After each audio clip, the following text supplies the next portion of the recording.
Hi again, I'm Ed, your online advisor. I know for many of you, figuring out the next step after high school can feel overwhelming. You might find yourself thinking, what comes next? Especially if life outside your parents' home feels like uncharted territory. Some of you may have been dreaming about the day you'd finally be on your own, not having to answer to anyone. But then reality hits, and we realize the world isn't quite as simple as we thought. You've spent most of your life in what we call an incubator, protected from the full scope of life's challenges, which is both a blessing and a limitation. Not being exposed to all that life has to offer can sometimes prevent us from discovering who we truly are or who we could become. So, what do many of us do? We enroll in a few college courses, hoping that somewhere along the way we'll find our passion, our purpose.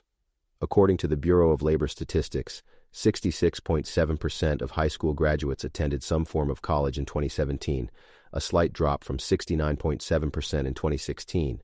Now let me ask you this. How many of those students do you think changed their major more than once? How many changed it more than twice? And how many made it halfway through a program only to realize it wasn't what they'd hoped for? If you've heard these stories or experienced something similar, you're not alone. Maybe you've even talked with advisors, only to find out that the major that truly excites you isn't available at your school, and now you're considering transferring and hoping your credits will transfer with you. Suddenly, there's concern about running out of funding. It's a common experience. If this sounds familiar, go ahead and raise your hand. It's okay. And if you're a new student and have no clue what I'm talking about, ask your teachers or older peers. They'll likely have stories to share. So where do you go from here? Let's start by figuring out what you should major in. To do that, I'd like to learn more about you. Let's dive into your past work experiences. You might wonder, why does this matter? Well, understanding where you've been can give us a clearer picture of where you might want to go. So, let's list every job you've had.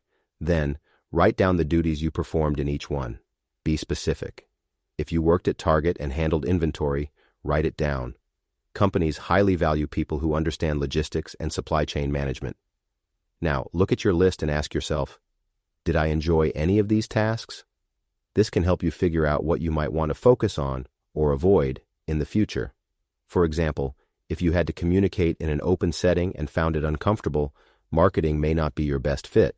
However, if the discomfort was due to a lack of knowledge or preparation, then perhaps you just need more training in that area. What if you've never worked before? No problem. Think about your volunteer experiences or tasks you've done at school. Remember writing research papers in high school? What problems did you encounter, and how did you solve them? This exercise will help you reflect on your skills and preferences. Spend a day or so analyzing your past experiences, and it will make the next phase of your journey much easier. In the meantime, feel free to explore our library of resources. We're always here to help, so don't hesitate to email us with any questions. We make sure to read and respond to each one. You might even find that someone else has already asked a question similar to yours. Check out our library, and you might just find the answers you're looking for.